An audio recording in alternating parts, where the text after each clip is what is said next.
Hello everyone, welcome to our YouTube channel. हमारा आज का discussion M Com entrance sample paper और मॉडल पेपर पे होने वाला है। वैसे अगर आपने देखा होगा, हर एक यूनिवर्सिटी का जो क्वेश्चन पेपर होता है उसमें ऑन एन एवरेज 100 एमसीक्यूज होते हैं एंड ये सारे एमसीक्यूज बेस्ड होते हैं कॉमर्स रिलेटेड सब्जेक्ट पे। तो आज हमने जो अपना मॉडल पेपर रखा है उसमें 100 एमसीक्यूज प्लस 21 एमसीक्यूज आपके लिए एक्स्ट्रा रखा है प्रैक्टिस के लिए। बट आप किसी भी यूनिवर्सिटी के लिए प्रिपरेशन कर रहे हो, either CUET, HPU, Odisha CPET, Jamia Millia Islamia या किसी भी और यूनिवर्सिटी के लिए अगर आप प्रिपरेशन कर रहे हो तो आज का मॉडल पेपर आपके लिए बहुत रेलेवेंट है। आप लोगों को एक ओवरऑल आइडिया लग जाएगा कि किस तरह से एग्जाम में क्वेश्चन पेपर बनता है, किस लेवल के क्वेश्चंस आते हैं। वैसे हमने ऑलरेडी बहुत सारे मॉडल पेपर और सैंपल पेपर पहले भी अपलोड किए हुए हैं, बट हम लोग क्या करते हैं कि जितने भी नए क्वेश्चंस हमें कहीं पे भी मिलते हैं उनको हम एड ऑन करके अपना एक मॉडल पेपर ड्राफ्ट कर देते हैं सो दैट आप लोग ज्यादा से ज्यादा प्रैक्टिस कर पाओ एमसीक्यूज की। अपार्ट फ्रॉम दिस हमने मैराथन क्लासेस भी अपलोड की हुई है। अप्रॉक्स 17 टू 18 मैराथन क्लासेस अभी तक हमने अपलोड की है और ये मैराथन क्लासेस तो बहुत ज्यादा यूजफुल होगी आपके एमकॉम एंट्रेंस एग्जाम की प्रिपरेशन के लिए। बस उसमें हमने किया क्या है ना कि मैक्सिमम जो क्लासेस अपलोड की हैं उसमें सब्जेक्ट वाइज ये क्वेश्चंस डिस्कस किए हैं। तो अगर आपको लगता है कि आपके कोर्स में लाइक सीयूईटी में फाइनेंशियल मैनेजमेंट इंक्लूड नहीं किया है तो फाइनेंशियल मैनेजमेंट स्किप कर देना, उनके एमसीक्यूज स्किप कर देना और बाकी सारे एमसीक्यूज, बाकी सब्जेक्ट्स के एमसीक्यूज आप जरूर से कवर करना। तो मैराथन क्लास के लिए तो हमने प्लेलिस्ट ड्राफ्ट की है जिसकी लिंक आपको डिस्क्रिप्शन बॉक्स में मिल जाएगी। और जितने अभी तक हमने मॉडल पेपर और सैंपल पेपर अपलोड किए हैं ना उनकी भी हमने आप लोगों के लिए प्लेलिस्ट बना दी। अभी तक उसकी प्लेलिस्ट हमने नहीं ड्राफ्ट की थी बट हमने उसकी भी प्लेलिस्ट अब बना दी है सो दैट आप वो एक पर्टिकुलर प्लेलिस्ट रन करके अभी तक जितने भी सैंपल पेपर्स और मॉडल पेपर्स हमने अपलोड किए हैं वो आप कवर कर पाओ। ठीक है, आज की क्लास की पीडीएफ आपको हमारे टेलीग्राम चैनल पे मिल जाएगी जिसकी लिंक आपको डिस्क्रिप्शन बॉक्स में दी गई है। और अगर आप लोगों को किसी भी पीडीएफ की जरूरत हो तो आप लोग मेंशन कर दिया करो व्हाट्सएप एंड टेलीग्राम पे, हम जरूर उसको अपलोड करा देंगे। अच्छा, एक और इन्फॉर्मेशन हम प्रोवाइड कर दें कि हमारा एक ऐप है जहां से आप directly classes, test series and study material purchase कर सकते हो। ऐप की लिंक हमने डिस्क्रिप्शन में दी हुई है। ऐप पे आप लोग देखोगे तो बहुत सारे फ्री टेस्ट भी अपलोडेड हैं जो कि आपकी एग्जाम के लिए आपको हेल्प करेंगे। बहुत जल्दी हम आप लोगों के लिए और बहुत सारे फ्री एमसीक्यूज वहां अपलोड करा देंगे सो दैट आप लोगों को एक ओवरऑल आइडिया मिल पाए कि किस तरीके से आप लोगों को ऑनलाइन एग्जाम देना है। उनकी पीडीएफ और डिस्कशन सेशन भी हम लोग अपलोड करा देंगे।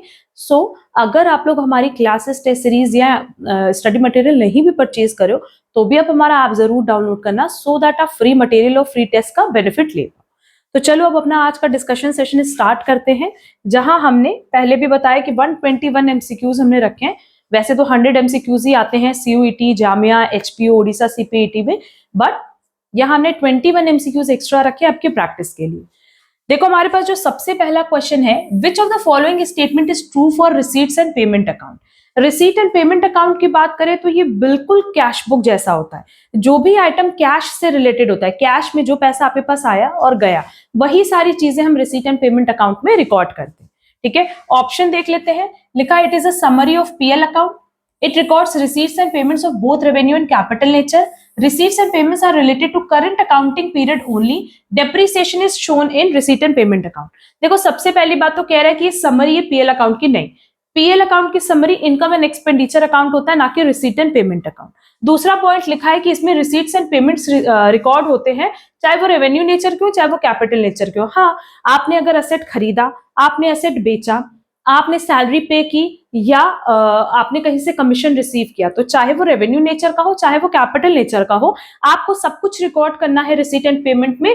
शर्त बस यही है कि वो आइटम किसमें होना चाहिए, इन कैश। थर्ड पॉइंट लिखा है कि रिसीट एंड पेमेंट क्या सिर्फ करंट अकाउंटिंग पीरियड के जो ट्रीटमेंट्स होते हैं उनको रिकॉर्ड करता है, नहीं, ये पास्ट के भी रिकॉर्ड करता है और फ्यूचर के भी रिकॉर्ड करता है। क्योंकि आपको अगर मान लो कुछ भी एडवांस सैलरी मिल रही है, एडवांस कमीशन आपने पे किया, वो चीज भी आप रिकॉर्ड करोगे। क्यों? क्योंकि वो कैश से रिलेटेड है। एंड लास्ट बोला है कि डेप्रिसिएशन, क्या डेप्रिसिएशन कैश आइटम है? नहीं, वो तो नॉन कैश आइटम है। अगर वो नॉन कैश आइटम है तो वो कभी रिसीट एंड पेमेंट अकाउंट में दिखाई नहीं जाएगा। वो कहां दिखाया जाएगा? इनकम एंड एक्सपेंडिचर अकाउंट में। ठीक है, तो as per given option correct answer है B, it records receipts and payments of both revenue and capital nature. Next, if there is a match fund then match expenses and incomes are to be transferred to। देखो अगर match से related आपका already fund बना हुआ है तो उसकी income और एक्सपेंसेस को तो आप मैच फंड में ही डालोगे और जो मैच फंड का बैलेंस होगा वो आपका कहाँ जाएगा?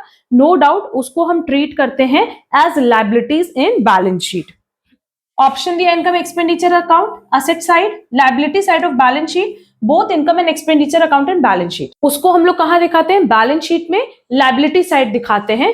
कोई भी फंड हो like prize fund, match fund, सारी चीजें हम लोग उसी में शो करते हैं। करेक्ट आंसर हो जाएगा सी। नेक्स्ट,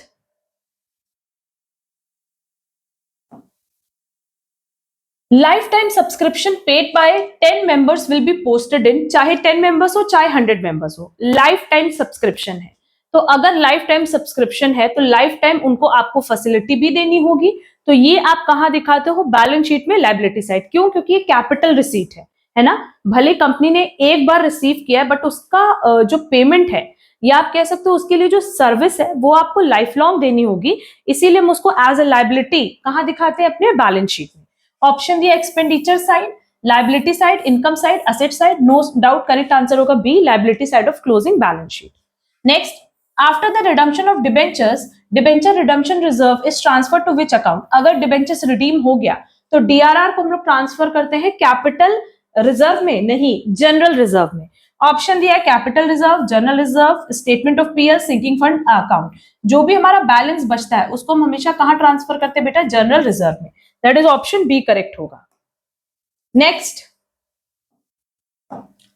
एबीसी लिमिटेड जो कि एक अनलिस्टेड कंपनी है, मेंशन किया ये लिस्टेड कंपनी नहीं है, अनलिस्टेड कंपनी है। ये रिडीम करना चाहती है 3000 5% debentures of ₹100 each at 5% premium. The company is already a balance of ₹10,000 in DRR. How much amount it must transfer to DRR? देखो यहां ना कंपनी के पास 3000 डिबेंचर्स है 100 ईच के, तो 3 लाख रुपीज हो गई नॉमिनल वैल्यू।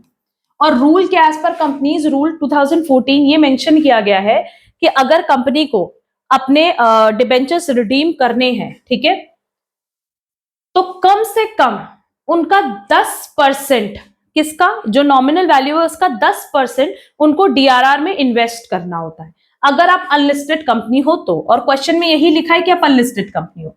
तो 3 लाख का 10% कितना हो गया? 30,000। और क्योंकि आपके डीआरआर में ऑलरेडी 10,000 रुपीज बैलेंस है तो आपको रिमेनिंग कितना डालना होगा पैसा? 20,000। How much amount it must transfer to DRR? 20,000। Clear? Next, Jupiter Limited is an unlisted company, has to redeem its 2006% debentures of ₹100 each on 30th September 2024. On which date should the company invest in specified securities? Again यहाँ पे एक rule है कि अगर company को किसी financial year में अपने डिबेंचर्स को रिडीम करना हो तो उनको 15% ऑफ द नॉमिनल वैल्यू, कितना? जो 15% ऑफ द नॉमिनल वैल्यू जो कि मैच्योर होने वाली है करंट ईयर में, उसको आपको ट्रांसफर करना होता है स्पेसिफाइड सिक्योरिटीज में। तो 2000 का आपका डिबेंचर्स है इंटू 100 कितना हो गया? 2 लाख। इसका 15% इज 30,000, है ना। और क्योंकि आपको 30 सितंबर 2024 को रिडीम करना है तो इसके लिए फाइनेंशियल ईयर कौन सा हो गया? 1 अप्रैल 2024 टू 31 मार्च 2025, है ना। ऑप्शन देख लेते हैं। ऑन और बिफोर 30 सितंबर 2024, 30 सितंबर 2023, 23 की तो बात ही नहीं हो रही है। 30 अप्रैल 2024, नो डाउट इस फाइनेंशियल ईयर के पहले आपको स्पेसिफाइड सिक्योरिटीज में 15% इन्वेस्ट करना है। तो 30,000 आपको इन्वेस्ट करना है कब? ऑन और बिफोर 30 अप्रैल 2024। क्लियर? करेक्ट आंसर हो जाएगा डी। नेक्स्ट, हमें अर्निंग पर शेयर कैलकुलेट करना है नेक्स्ट क्वेश्चन में, जो कि बहुत इजी है। कह रहा है प्रॉफिट बिफोर टैक्स दिया है, रेट ऑफ टैक्स दिया है, कैपिटल में इक्विटी शेयर्स दिया हुआ है और प्रेफरेंस शेयर दिया है। हमें पता है कि अर्निंग पर शेयर किसके लिए होती है? अर्निंग पर शेयर मतलब इसका सिंपल मतलब ये होता है कि अगर कल को कंपनी झूठ मूठ बंद हो जाए तो उस केस में हर एक इक्विटी शेयर होल्डर को एक शेयर के बदले कितना मिलेगा। तो क्योंकि हम इक्विटी शेयर्स की बात करें और इक्विटी शेयर्स को सबसे लास्ट में पेमेंट होता है। लास्ट में पेमेंट मतलब after interest, after tax, after dividend of preference share holder. जो भी प्रॉफिट बचता है वही प्रॉफिट किसको दिलाता है? इक्विटी शेयर होल्डर्स को। तो यहां देखो प्रॉफिट बिफोर टैक्स कितना है मेरे पास? 30 लाख है। बट क्योंकि ये बिफोर टैक्स है ना, इसमें इंटरेस्ट हटा दिया गया बट टैक्स नहीं हटाया गया, तो हम यहां से टैक्स हटा दे रहे। 40% टैक्स है। आफ्टर 40% जो मेरे पास बैलेंस बचेगा वो होगा 18 लाख। ये प्रॉफिट आफ्टर टैक्स है बट बिफोर डिविडेंड है, किसका? प्रेफरेंस शेयर होल्डर का। अब प्रेफरेंस शेयर होल्डर को 10 लाख में कितना मिलेगा? 10%। तो प्रेफरेंस डिविडेंड कितना हो जाएगा बेटा? 10 लाख का 10% हो जाएगा 1 lakh.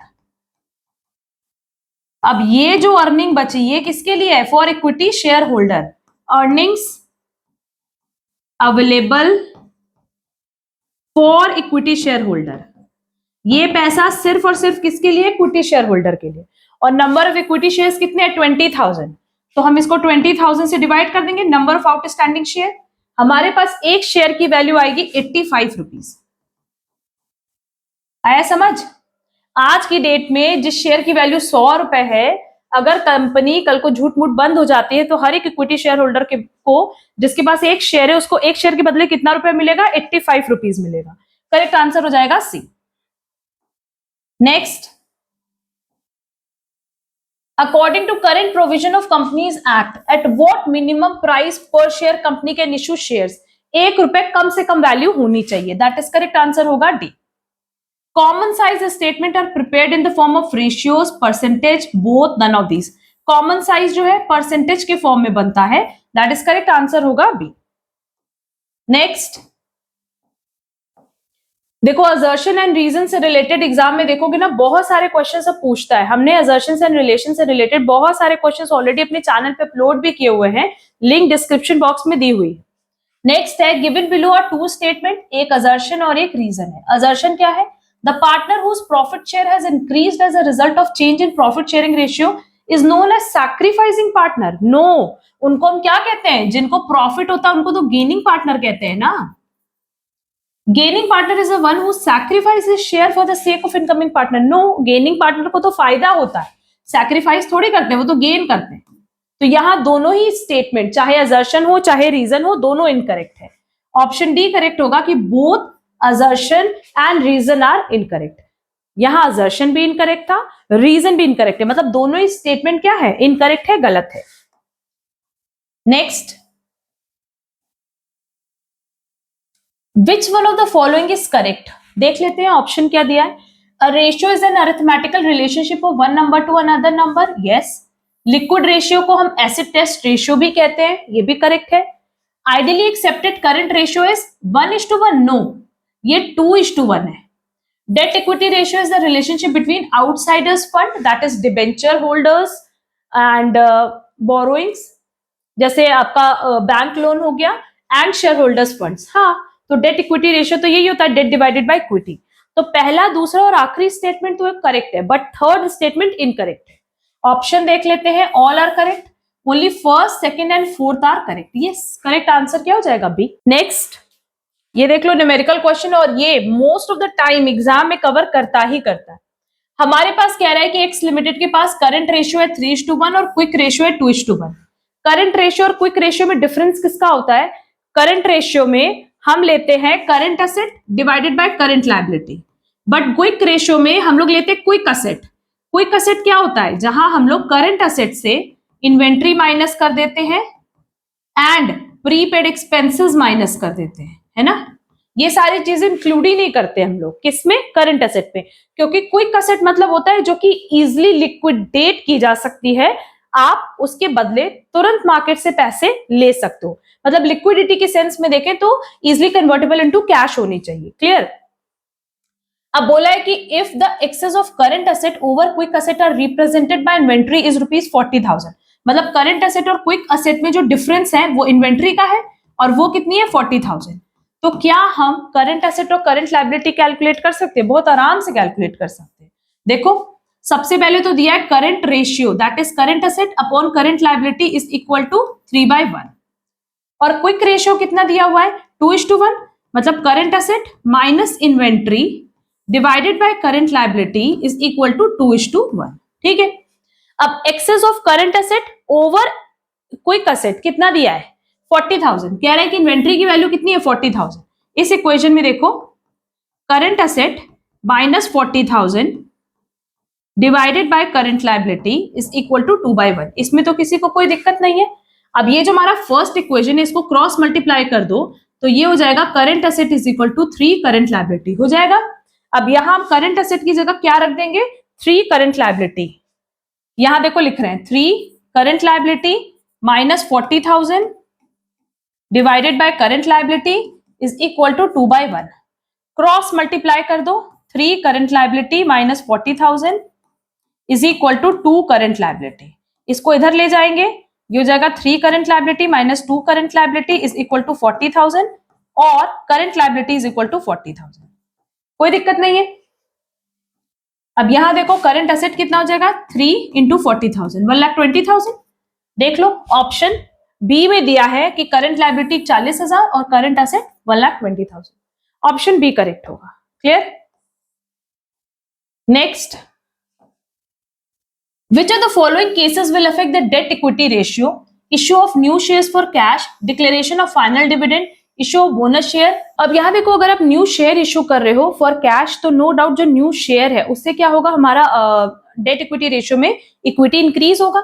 Declaration of final dividend की बात करें तो डिविडेंड जब आप डिक्लेयर करो तो करंट लायबिलिटी इंक्रीज हो रही है और रिटेन्ड अर्निंग क्या होगा, डिक्रीज होगा, है ना। तो जब रिटेन्ड अर्निंग डिक्रीज हो रही है मतलब इक्विटी रेशियो को अफेक्ट करेगा, इक्विटी को।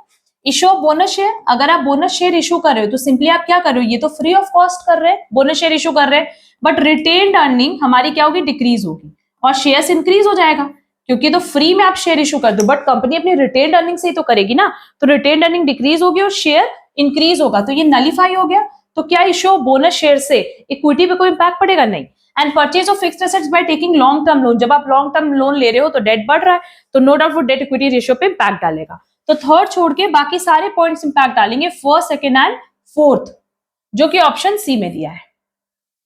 Next, how will you treat payment of dividend in a cash flow statement? Dividend का पेमेंट कर रहे हैं, cash flow from operating activities, investing activities, financing activity. अगर डिविडेंड रिसीव करते तो इन्वेस्टिंग एक्टिविटी हो जाता और क्योंकि पेमेंट कर रहे हैं तो पेमेंट कब करेंगे, डिविडेंड पे कब करेंगे, किसको करेंगे, प्रेफरेंस शेयर होल्डर्स को, है ना। तो वो हमारी क्या हो गई, financing activity. Option C correct होगा। नेक्स्ट, लिखा है कि क्विक असेट में क्या नहीं आता, कैश इन हैंड आएगा, prepaid expenses, marketable securities, trade receivable. हमने बताया भी इन्वेंट्रीज नहीं आती, प्रीपेड एक्सपेंसेस नहीं आता। Next, given below are 2 statement जिसमें एक असर्शन और एक रीजन है। Investment is included in cash equivalent, no. Cash and cash equivalent में कैश इन हैंड आता है, कैश एट बैंक आता है और मार्केटेबल सिक्योरिटीज आती है, तो स्टेटमेंट इनकरेक्ट है। Investment is considered as cash equivalent in case of short maturity only, yes, अगर वो शॉर्ट टर्म के लिए है तब वो कैश इक्विवेलेंट का पार्ट बनेगा। तो असर्शन गलत है बट रीजन करेक्ट है। ऑप्शन सी देखो, assertion is true but reason is false, assertion is false but reason is true, that is correct, answer हो जाएगा D. Next, the opening balance of prize fund given है, during the year आपको donation कितना मिला उस fund में, 15,400, आपने कितना प्राइस का पेमेंट किया, 12,300, और जो भी प्राइस इन्वेस्टमेंट फंड था उस पे आपको इंटरेस्ट मिला 4,000 का। तो क्या हम क्लोजिंग बैलेंस कैलकुलेट कर सकते हैं? हाँ, ओपनिंग बैलेंस में ड्यूरिंग द ईयर जितना डोनेशन रिसीव्ड हुआ है उसको ऐड कर दो, 15,400, जितना आपने प्राइस डिस्ट्रीब्यूट किया उसको लेस कर दो, और जो इंटरेस्ट आप रिसीव कर रहे हो उसको ऐड कर दो। जब आप इसका कैलकुलेशन करोगे तो ये आएगा 39,900, दैट इज क्लोजिंग बैलेंस हो जाएगा C, 39,900। Next, on issue of debentures as a collateral security which account is credited? Credit हमेशा क्या होगा, debenture account. Next, receipt and payment account क्या है, personal account, real account, nominal account, ये तो नहीं बताना है क्योंकि रिसीट एंड पेमेंट बेसिकली क्या है, जहां पे आप कैश के सारे ट्रांजैक्शन रिकॉर्ड करते हो, चाहे आपने पे किया हो चाहे रिसीव किया हो, तो कैश बुक जैसा है तो वो हो जाएगा रियल अकाउंट। हमने टाइप्स ऑफ अकाउंट्स पे जहां पे मेंशन किया है कि पर्सनल अकाउंट क्या होता है, रियल अकाउंट क्या होता है, नॉमिनल अकाउंट क्या होता है, उनके क्या रूल्स हैं, उस पर बहुत डिटेल लेक्चर ऑलरेडी अपलोड किया हुआ है, लिंक आपको डिस्क्रिप्शन बॉक्स में गिवन है, वहां से वो क्लास जरूर से कवर कर लेना क्योंकि मोस्ट ऑफ द टाइम ना ये छोटे छोटे टॉपिक्स एग्जाम में कवर करते हैं। चलो नेक्स्ट क्वेश्चन हमारा है, next, the dash ratio provide the information critical to long run operation of the firm, liquidity, activity, solvency और profitability. No doubt correct answer हो जाएगा सी, क्योंकि यहाँ पे लॉन्ग रन की बात की है तो करेक्ट आंसर होगा सॉल्वेंसी। हमने रेशियो एनालिसिस पे भी क्लासेस अपलोड की हुई है। Analysis of financial statement suffers from the limitation of window dressing, which means may overhaul closing stock to show higher profit, hide some vital information, show items at incorrect value to portray better profitability. Window dressing का मतलब होता है कि आप अपने books को सजाते हो और ऐसे सजाते हो कि आप अपने असेट को ओवर वैल्यू कर देते हो और लाइबिलिटीज को अंडर वैल्यू करते हो। तो तीनों ही करेक्ट है ना? करेक्ट आंसर हो जाएगा D, all of these.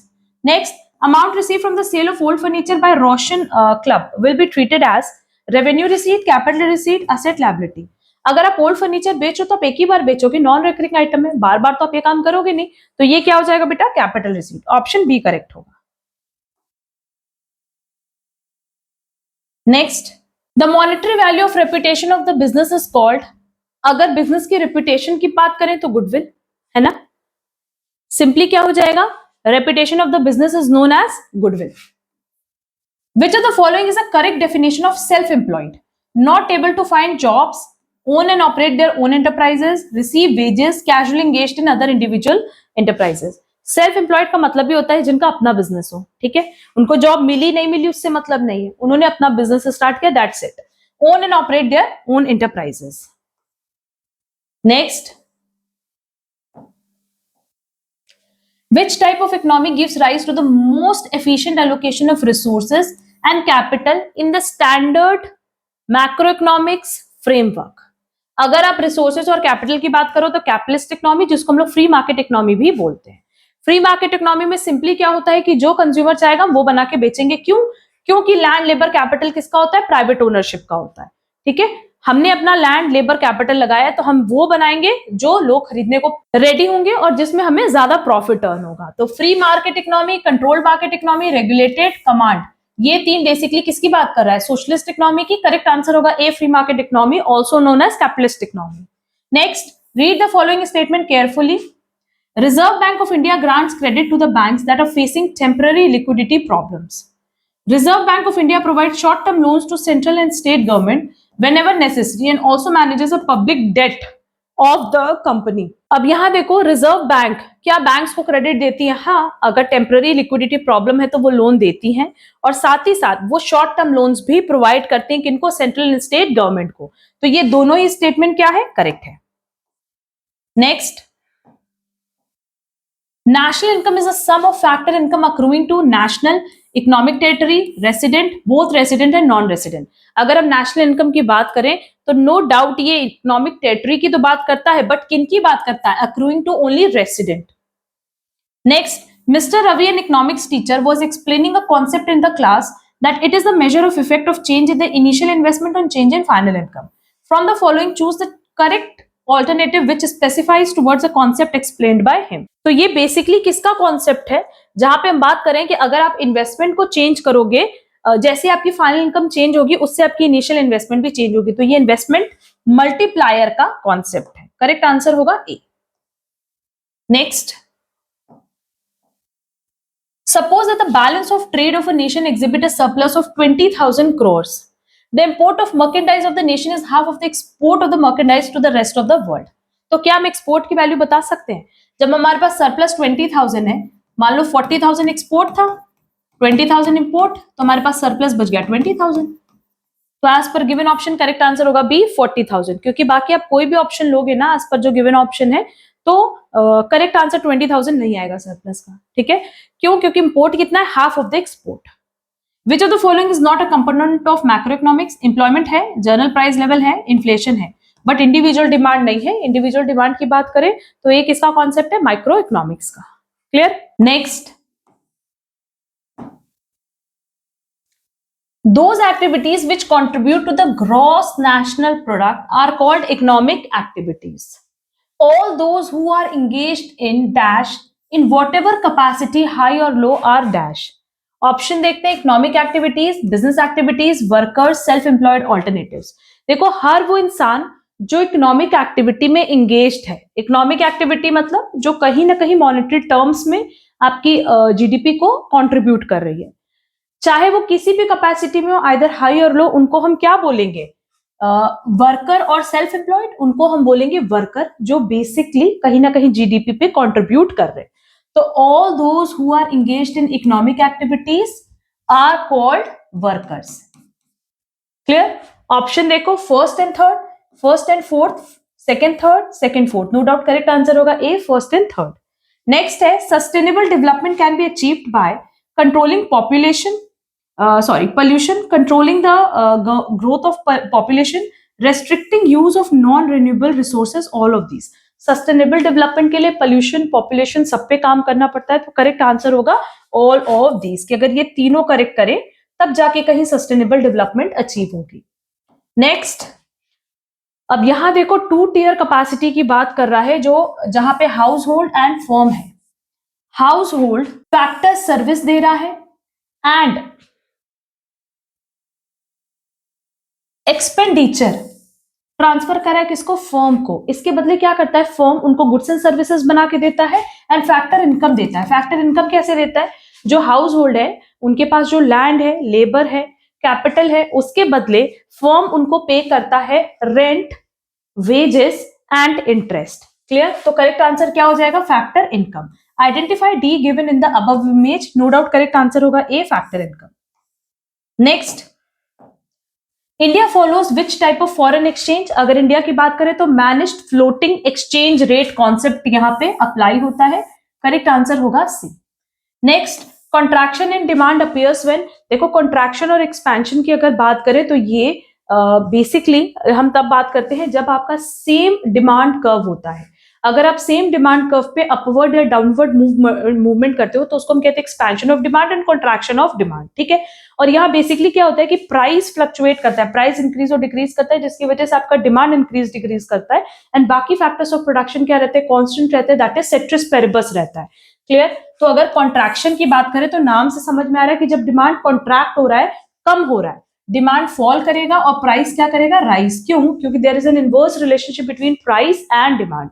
Price और डिमांड के बीच में एक इनवर्स रिलेशनशिप होता है. अगर प्राइस बढ़ेगा तो डिमांड घटेगा एंड वाइस वर्सा. तो क्योंकि यहाँ पर कॉन्ट्रैक्शन की बात किया है, अब कॉन्ट्रैक्शन मतलब डिमांड घट रहा है तो मतलब प्राइस बढ़ रहा होगा. एंड यही अगर एक्सपेंशन पूछा होता तो एक्सपेंशन का मतलब होता है जब डिमांड बढ़ती, दैट इज प्राइस घटती. ऑप्शन देखेंगे, price rises and demand falls. Price rises, demand also rises. Price remain stable, price falls. Correct answer होगा A, price rises and demand falls. ठीक है. यहाँ प्राइस रिमेन स्टेबल हो ही नहीं सकता. अगर प्राइस कांस्टेंट होता और बाकी फैक्टर्स फ्लक्चुएट करते तो हम किसकी बात करते, इंक्रीज और डिक्रीज इन डिमांड की. क्लियर. यहाँ हम एक और पॉइंट बता दें कि हमने इकोनॉमिक्स में जो टॉपिक है हमारा elasticity of demand, theory of demand and supply, इस पे बहुत डिटेल लेक्चर्स अपलोड किए हुए हैं, बहुत सारे एमसीक्यूज भी डिस्कस किए हुए हैं. लिंक आपको डिस्क्रिप्शन बॉक्स में दी है और हमने माइक्रो इकोनॉमिक्स के नाम से एक प्लेलिस्ट भी ड्राफ्ट की है, वहां इसके सारे कॉन्सेप्ट्स एंड एमसीक्यूज आप लोगों को मिल जाएंगे. एग्जाम में no doubt demand and supply से बात करें तो बहुत सारे क्वेश्चंस कवर करते हैं. नेक्स्ट क्वेश्चन देखेंगे. Identify the correct statement from the following. Poverty alleviation programs have been introduced by government to increase poverty. No, ये आया है so that to poverty आप decrease कर सको. Growth oriented approach is the economic growth occurred in the economy which removed the poverty of the people from the poor section of the society and it was successful. ऐसा possible ही नहीं है.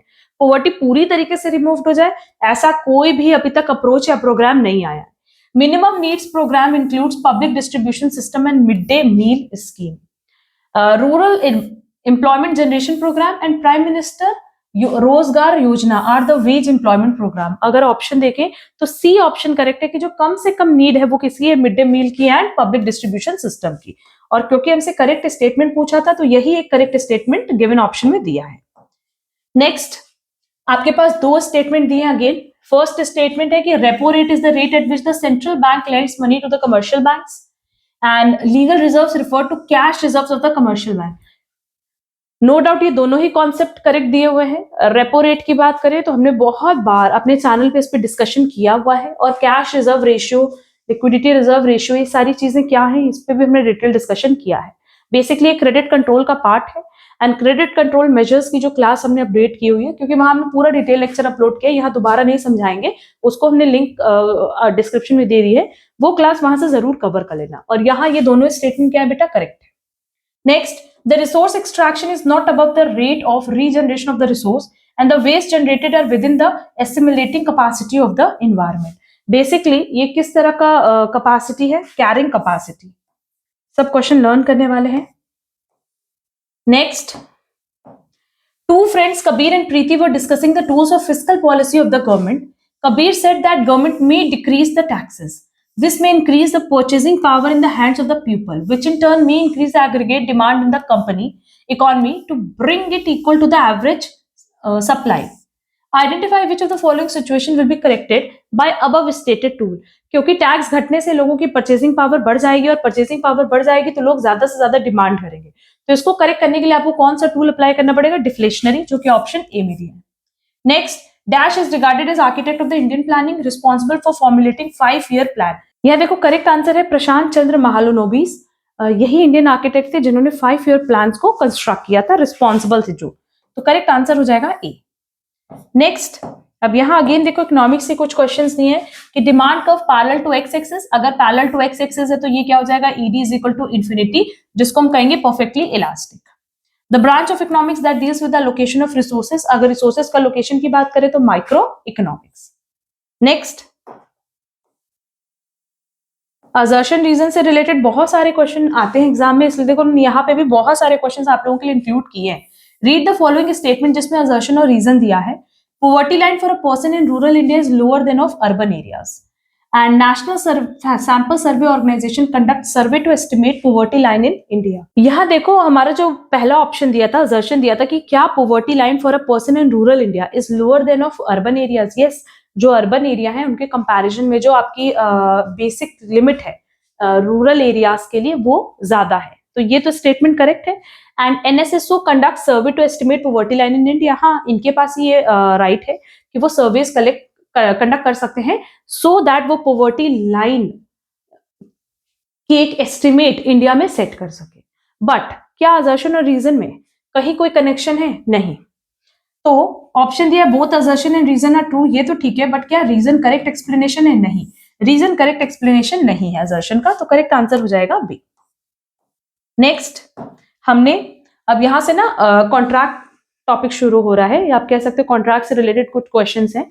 हमने business law से related Indian contract act, sale of goods act and partnership act पे बहुत सारे MCQs upload किए हुए चैनल पे. तो वो क्लासेस भी आप लोग जरूर से कवर कर लेना. इनफैक्ट हमने पहले ही बताया हुआ है कि जो भी स्टूडेंट एमकॉम एंट्रेंस एग्जाम के लिए प्रिपरेशन कर रहा है, हमने हर एक यूनिवर्सिटी के लिए सेपरेट प्लेलिस्ट बनाई हुई है. अगर वो प्लेलिस्ट आप फॉलो करोगे तो मैक्सिमम चीजें तो देखो प्लेलिस्ट से कवर हो जाएंगी. जो कॉन्सेप्ट्स हैं अगर आपको वो कवर करने हैं बहुत ज्यादा डिटेल में तो आप क्लासेस ज्वाइन कर सकते हो. एंड अगर आपको सिर्फ और सिर्फ अपनी प्रैक्टिस चेक करनी है तो आप उसके लिए क्या करो कि आप अपना मैराथन क्लासेस कवर कर लो, प्लेलिस्ट कवर कर लो, एंड उसके बाद ना टेस्ट सीरीज ज्वाइन कर लो. क्योंकि टेस्ट सीरीज आप अगर ज्वाइन कर रहे हो, जितनी ज्यादा आप टेस्ट अटेम्प्ट करोगे उतना ज्यादा आपका कॉन्फिडेंस बूस्ट होगा. आपको उतना पता चल जाएगा कि आप किस टॉपिक में कहाँ अभी भी लैग कर रहे हो, कौन सा सब्जेक्ट में आपका एक्सपर्टाइज है. ये सारी चीजें आपको टेस्ट सीरीज से बहुत अच्छे से पता चल जाएंगी. ठीक है, तो सिंपली हमने पहले भी बताया था कि अगर आपको टेस्ट सीरीज क्लासेस या स्टडी मटेरियल परचेज करना है तो हमारे ऐप से डायरेक्टली परचेज कर सकते हो. चलो नेक्स्ट क्वेश्चन देखेंगे. All agreements are dash if they are made by the free consent of the parties competent to contract for a lawful consideration and with a lawful object and are not hereby expressly declared to be void. As per section 10 ये 4 condition दी है सारी agreements को contract बनने के लिए. Correct answer हो जाएगा B, contract. Next, a dash is a contract to do or not to do something if some event collateral to such contract does or does not happen. Contingent contract, RC contract, express of implied contract, indemnity contract. ये किसका concept दिया हुआ है? Contingent contract का, है ना. Contingent contract कैसे होता है? जैसे मान लो आपने एक कॉन्ट्रैक्ट किया कि अगर शिप आई तो हम ये कॉन्ट्रैक्ट कंटिन्यू करेंगे, अगर डूब गई तो नहीं करेंगे. तो ये क्या यहाँ पे कॉन्ट्रैक्ट किस पे डिपेंड करता है? एक कोलेट्रल इवेंट पे. Next, a person who finds goods belonging to another and takes them into his custody is subject to the same responsibility as bailor, indemnifier, bailee और guarantor.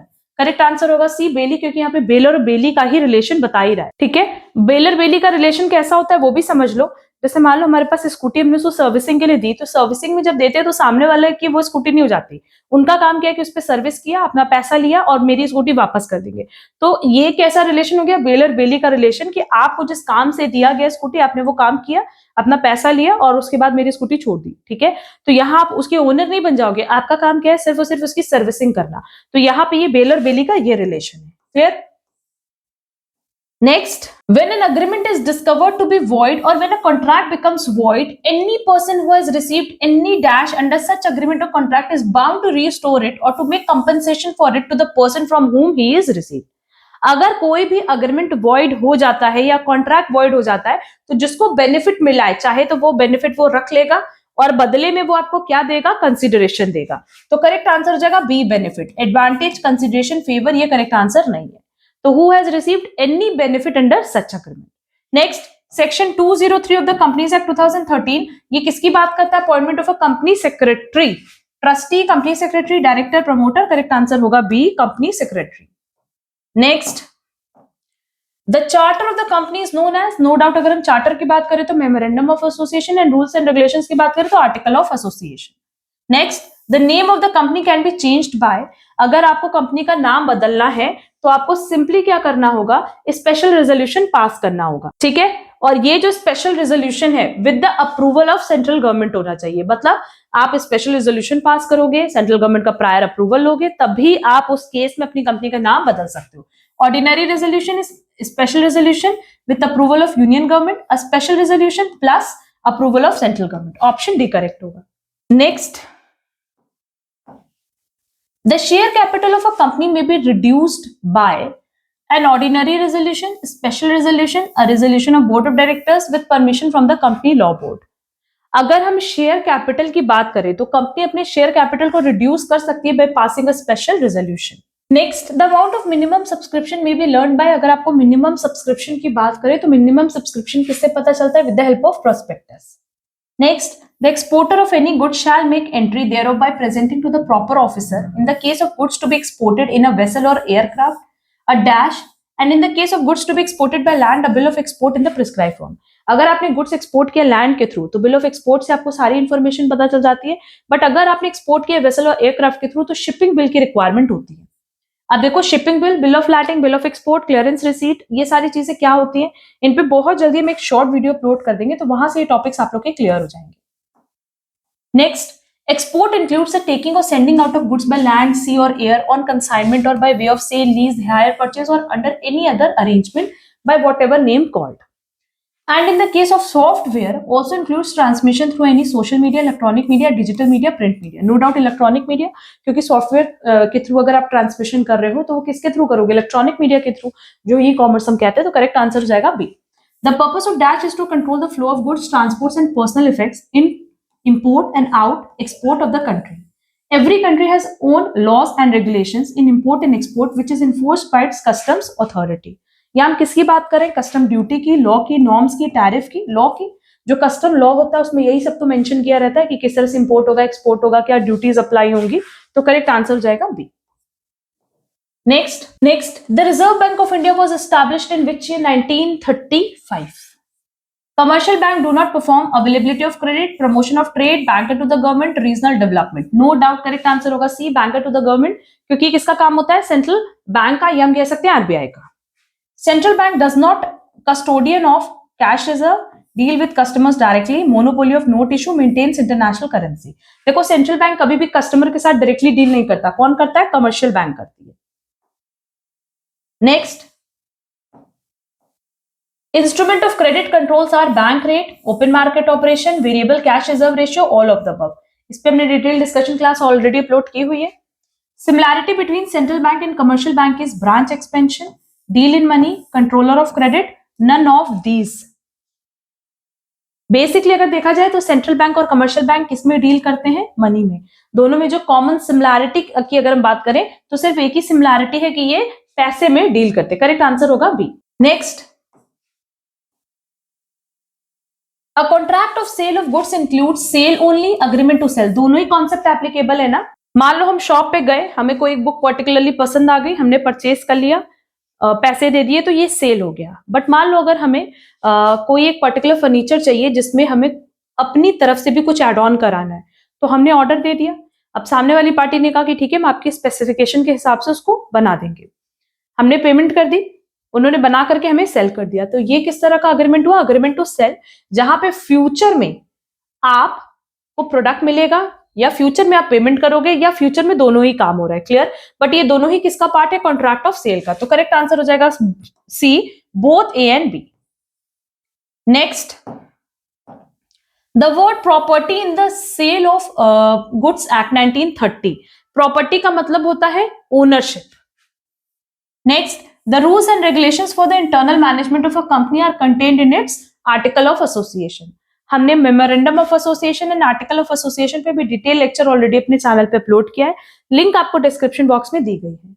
Next, a foreign company means a company incorporated dash in India and having a place of business dash in India. Foreign company का मतलब होता है एक ऐसी company जो India के बाहर बनी है बट इंडिया में उसका प्लेस ऑफ बिजनेस है। तो incorporated outside India and having a place of business in India, option D correct होगा, clear. Next, the term negotiation in section 14 of the Negotiable Instrument Act 1881 refers to the transfer of a bill of exchange, promissory note or check to any person so as to constitute the person the holder thereof, the payment by a bank, the bargaining, all of the above। अगर negotiation की बात करें तो negotiation का मतलब ही होता है जहां bill of exchange, promissory note और चेक को ट्रांसफर करने की बात करते हैं। तो करेक्ट आंसर हो जाएगा A. Next, state the element of directing which helps in fulfilling the needs of the employees in an organisation. अगर आपको अपनी नीड्स को पूरा करना है तो इसको हम कहते हैं motivation. Next, an employ may expect attractive salary and benefits to fulfil his personal needs. The organisation may expect employees to improve productivity to achieve expected profits. Which principle of directing is highlighted in the given statement? Harmony of objectives, maximum individual contribution, unity of command, appropriateness of direction technique. तो यहाँ basically हम कह रहे हैं कि individual needs की भी बात करेंगे एंड ऑर्गेनाइजेशन की नीड्स की भी बात करेंगे, ओवरऑल जो नीड्स है उनकी बात कर रहे हैं, तो सबको हम एक्यूमुलेट करके चल रहे हैं। करेक्ट आंसर हो जाएगा हार्मनी ऑफ ऑब्जेक्टिव्स, जहां सबके ऑब्जेक्टिव्स को हम इकट्ठा करके एक साथ लेके चल रहे हैं, क्योंकि हमें पता है कि अगर हम ऑर्गेनाइजेशन की नीड को पूरा करेंगे तो ऑटोमेटिकली इंडिविजुअल नीड्स भी पूरी हो जाएंगी। तो करेक्ट आंसर होगा A. Next, which one of the following is not a step in the process of planning, developing premises, setting objectives, identifying alternatives, grouping of activities? Activities को group करना ये planning का प्रोसेस नहीं है, पर बाकी तीन प्रोसेस है। An individual who initiates, creates, manages a new business, उसको हम क्या कहते हैं, एंटरप्रेन्योर। ऑप्शन है leader, manager, entrepreneur, professional. Correct answer होगा C. Next, identify the important principle of control which propagates that only significant deviations which goes beyond the permissible limit should be brought to the notice of management as an attempt to control everything results in controlling nothing। management by control, management by exception। क्योंकि यहाँ कह रहा है कि एक limit में ही आप चीजों को नोटिस में लाओगे, सारी चीजें आप मैनेजमेंट के नोटिस में नहीं लाओगे। तो करेक्ट आंसर हो जाएगा बी, मैनेजमेंट बाय एक्सेप्शन, क्योंकि ये यही कहता है कि परमिसिबल लिमिट के बियॉन्ड जो चीजें हो रही हैं उनको आप मैनेजर के नोटिस में लाओगे। करेक्ट आंसर हो जाएगा B, management by exception. Next, Turbo Private Limited is a publishing company. Its book on business studies for class 12th is in great demand. As a result, the employees in the marketing department are always racing against time. The employees have to work overtime and on holidays to cater to the demand. Managers in the marketing department are under stress as they have to handle more than 2 territories. The work stress has led to dissatisfaction among the employees and managers. Name the step in the process of staffing which has not been performed properly. Recruitment, placement and orientation, determining human resource requirement, training and development। अब यहाँ देखो पूछ रहा है कि किस process of staffing को आपने प्रॉपरली हैंडल नहीं किया। डिटरमाइनिंग ह्यूमन रिसोर्स रिक्वायरमेंट, कितने रिसोर्सेस की रिक्वायरमेंट है, कितने लोगों की रिक्वायरमेंट है, उसी की वजह से लोगों को ओवर टाइम करना पड़ा ना, क्योंकि आपने प्रॉपर तरीके से लोगों को रिक्रूट नहीं किया है। जितने लोगों की वैकेंसी थी उतने आपके पास स्टाफ नहीं है, जिसकी वजह से जितने एग्जिस्टिंग स्टाफ है उनको ओवर टाइम करना पड़ रहा है। तो करेक्ट आंसर क्या हो जाएगा, C, determining human resource requirement. Next, which of the following is not an advantage of using external sources of recruitment? Qualified personal, wider choice, fresh talent, economical source. Not an advantage, economical source. Economical तो नहीं है, क्योंकि जब आप external source use कर रहे हो तो आपका बहुत ज्यादा ये कॉस्ट इफेक्टिव नहीं होता है, इसमें बहुत ज्यादा पैसा लगता है, बहुत लंबा चौड़ा प्रोसेस होता है। लोगों को आप सबसे पहले इनवाइट करते हो, फिर रिक्रूटमेंट होता है, फिर उसमें सिलेक्शन होता है, ट्रेनिंग डेवलपमेंट होता है, ओरिएंटेशन होता है, तो उस प्रोसेस में बहुत ज्यादा कॉस्ट एंड टाइम लगता है। तो करेक्ट आंसर हो जाएगा D. Identify the process, it is a systematic learning, always better than hit and trial method which leads to reduction in wastage of effort and money. Development, training, education, all of the above. Training, correct answer होगा B. Next, business environment means the sum total of all the individuals, institutions, and other forces that are outside the control of a business enterprises, but that may affect its performance. Which of the following does not characterize the business environment? Uncertainty है, employees, complexity है, relatability है. But अगर हम बात करें business environment की, तो इसमें employees का कोई रोल नहीं है. Correct answer होगा B. The impact of financial leverage on the profitability of a business can be seen through which analysis? अगर हम फाइनेंशियल लीवरेज की बात करें तो इसमें ईबीआईटी और ईपीएस का कॉन्सेप्ट इंक्लूड होता है, ठीक है। वैसे तो हमने ऑपरेटिंग लीवरेज और फाइनेंशियल लीवरेज पे भी डिटेल लेक्चर अपने फाइनेंशियल मैनेजमेंट के प्लेलिस्ट में ऐड किया हुआ है। करेक्ट आंसर हो जाएगा B. Next, after the selection decision and before the job offer is made, the candidate is required to undergo a aptitude test, trade test, medical fitness test और interest test. Selection का decision हो चुका है पर अब इनको job offer नहीं मिला है, क्यों? क्योंकि अभी मेडिकल फिटनेस टेस्ट बाकी है। Next, the first step in the process of organising involves, अगर ऑर्गेनाइजिंग की प्रोसेस की बात करें तो इसमें सबसे पहला स्टेप होता है identification and division of work, फिर होता है डिपार्टमेंटलाइजेशन, फिर होता है असाइनमेंट ऑफ ड्यूटीज और सबसे लास्ट में होता है establishing authority and report and relationship.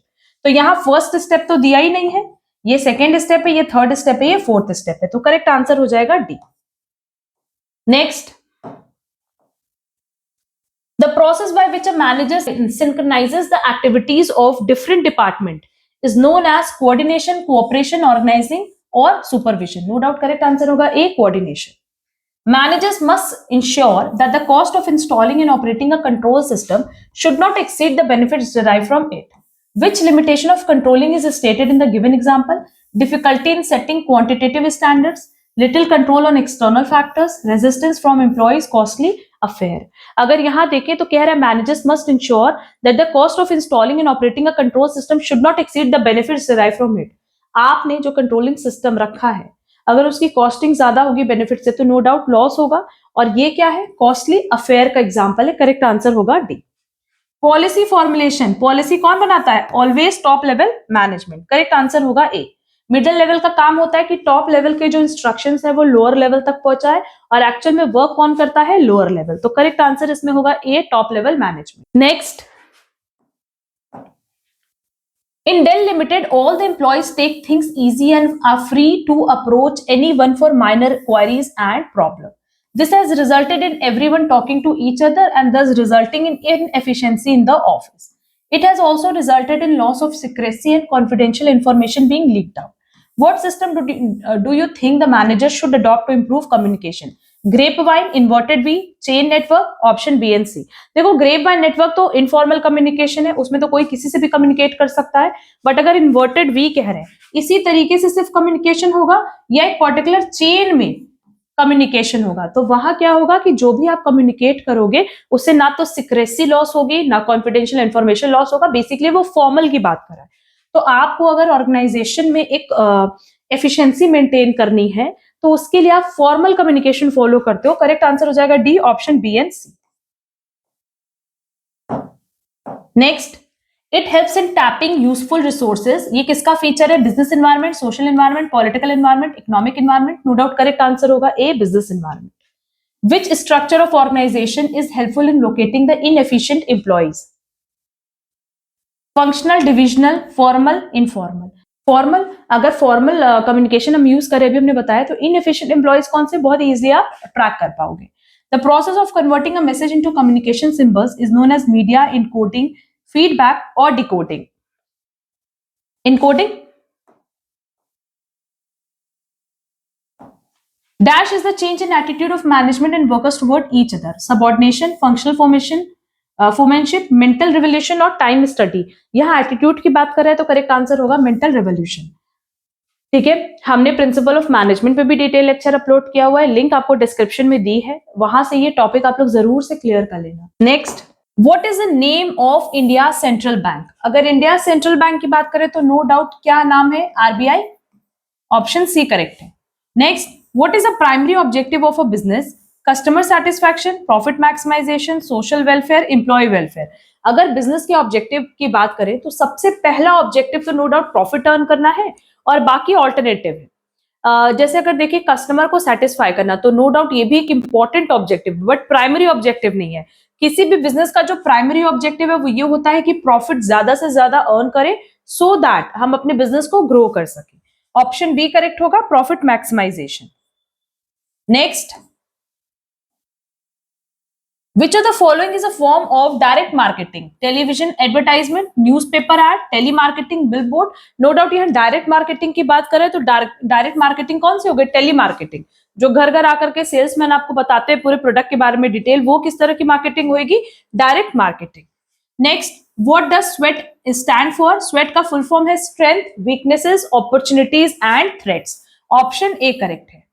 Next, Who is known as the father of modern management? ये क्वेश्चन हमने बहुत बार डिस्कस किया है कि modern management, father of modern management किनको कहा जाता है? पीटर एफ ड्रकर को, जो कि ऑप्शन बी में दिया है। Next, what is a market economy? Government controls all production, prices are set by law, prices and production are driven by supply and demand, economy based on bartering. अगर market economy की बात करें तो market economy एक ऐसी economy होती है जहां पे प्राइजेस को कौन डिसाइड करता है? जो आपकी डिमांड एंड सप्लाई होती है उसके बेसिस पे हम प्राइस एंड प्रोडक्शन को डिटरमाइन करते हैं, जो कि ऑप्शन सी में दिया है, that is prices and production are driven by supply and demand. What is a term for a company owning multiple stages of production? Horizontal integration, diversification, vertical integration, conglomeration. Multiple अगर stages की बात करें तो इस तरीके से चलता है, दैट इज वर्टिकल इंटीग्रेशन, इसका करेक्ट आंसर होगा vertical integration. Next, in finance what does ROI stand for? ये तो सबको पता है, return on investment. Next, what is the main responsibility of human resource management? Buying raw material, auditing accounts, hiring and managing employees, advertising products. अगर HRM की बात करें तो एम्प्लॉइज को हायर करना और मैनेज करना, यही बेसिकली उनका काम होता है। करेक्ट आंसर होगा सी। सिंपल क्वेश्चंस है।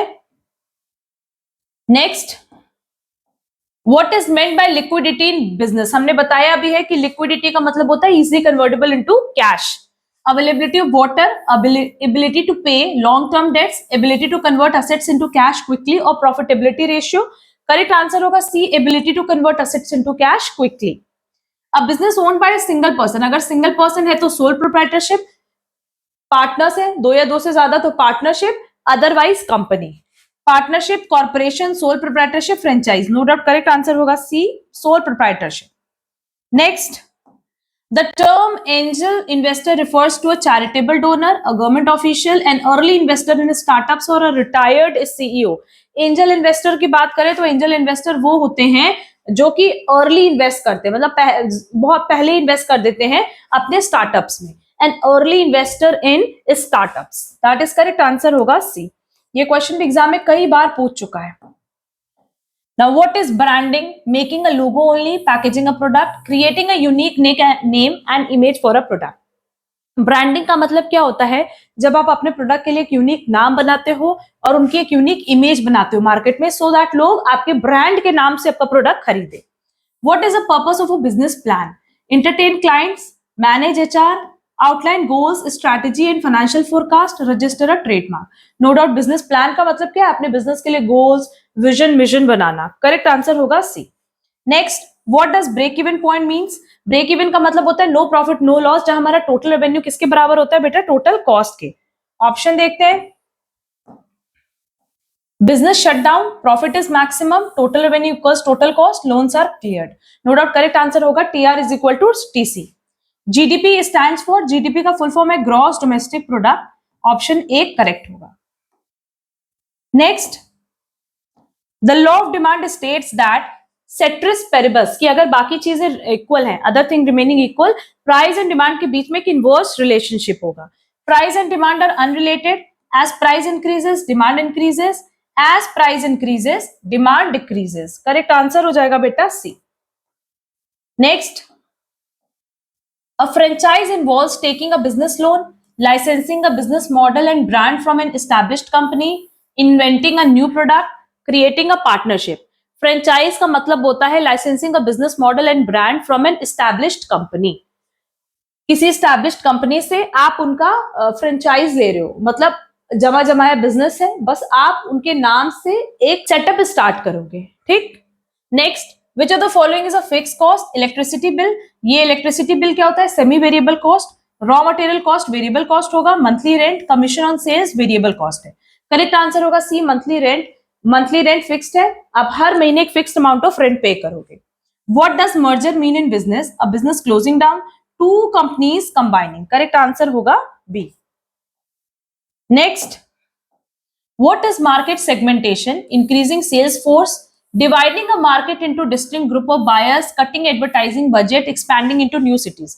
मार्केट सेगमेंटेशन नाम से समझ में आ रहा है, जब हम मार्केट के अलग अलग सेगमेंट्स बनाएंगे, that is dividing a market into distinct group of buyers. Next, in a demand function log q is equal to a minus b log p, the coefficient b represents, b किसको represent करता है? Always price elasticity of demand, और हमारे पास option B दिया है elasticity of demand. Correct answer होगा B. Next, at the kink of demand curve under oligopoly, which of the following condition is not satisfied? The individual demand curve intersects with the market demand curve. Elasticity of demand is unity, price rigidity, consumer is affected by monomania. अगर oligopoly की बात करें तो जहां दो या दो से ज्यादा सेलर्स होते हैं, जनरली हम लोग कोल्ड ड्रिंक मार्केट्स की बात करते हैं, जहां पे आपको बहुत ज्यादा ऑप्शंस नहीं मिलेगा, बट एक दो ऑप्शन से ज्यादा ही ऑप्शंस अवेलेबल होता है। तो यहाँ कंज्यूमर कभी भी मोनोमेनिया से अफेक्टेड नहीं होता, किसी सिंगल प्रोडक्ट से अफेक्टेड नहीं होता। तो करेक्ट आंसर होगा डी। जैसे अगर आप मार्केट में जा रहे हो, कोका कोला नहीं भी मिला तो पेप्सी भी कंज्यूम कर सकते हो। Now next, the idea of indifference curve was jointly devised by. Indifference curve Hicks and Allen's का कॉन्सेप्ट था, और हमारे पास ये ऑप्शन कौन सा करेक्ट है? J R. Hicks, R G D. Allen, J R. Hicks, Alvin Hansen, Norman Hicks. Correct answer होगा A, J R. Hicks and R G D. Allen. Exam में most of the time Hicks and Allen's के नाम से ही क्वेश्चन आता है। The Q is equal to L plus K represents, अगर हमारा Q is equal to L plus K है, लेबर प्लस कैपिटल बराबर है, तो एक कांस्टेंट रिटर्न टू स्केल होगा। ग्रेटर होता तो इंक्रीजिंग रिटर्न टू स्केल होता, और लेस होता तो डिक्रीजिंग रिटर्न टू स्केल होता। Next, which of the following is not a property of constant elasticity of substitution production function? Linearly homogeneous function, elasticity of substitution is unity, limiting form of Cobb-Douglas function, limited substitution between two inputs. अगर constant elasticity of substitution की बात करें तो इसमें कभी भी हमारी elasticity unity के बराबर नहीं होती, यहाँ चीजें क्या होती है? कांस्टेंट होती है। करेक्ट आंसर होगा B. Next, AC Pigou synthesized the existence of wage price flexibility using snob effect, real balance effect, interest elasticity of demand, inside outside money categorization. जो प्राइस वेज प्राइस फ्लेक्सिबिलिटी को इन्होंने real balance effect के basis पे categorise किया था, synthesise किया था। ये लर्न करने वाला क्वेश्चन है, साथ ही साथ प्लीज लर्न कर लेना, इस लेवल के क्वेश्चंस आप लोगों को एग्जाम में मिलेंगे ही मिलेंगे। Next, which of the following method cannot be used to measure MAC if the prospective yields and supply price figures are known? Internal rate of return criteria, net present value criteria, algebraic method, regression method. पहला तीन method तो इसमें exist करता है, but regression method कभी भी आप MEC that is consumption form के लिए यूज नहीं करते। करेक्ट आंसर होगा D. Next, which of the following is not a supporter of existence of Philip curve in short run? Edmund Phillips, Milton Friedman's, adaptive expectation, ये तीनों तो हमने बताया, बट रॉबर्ट ल्यूकस ये बेसिकली सपोर्टर नहीं है Philip curve के। ये क्वेश्चन भी लर्न करने वाला है। Which of the following is not a source of price rigidity?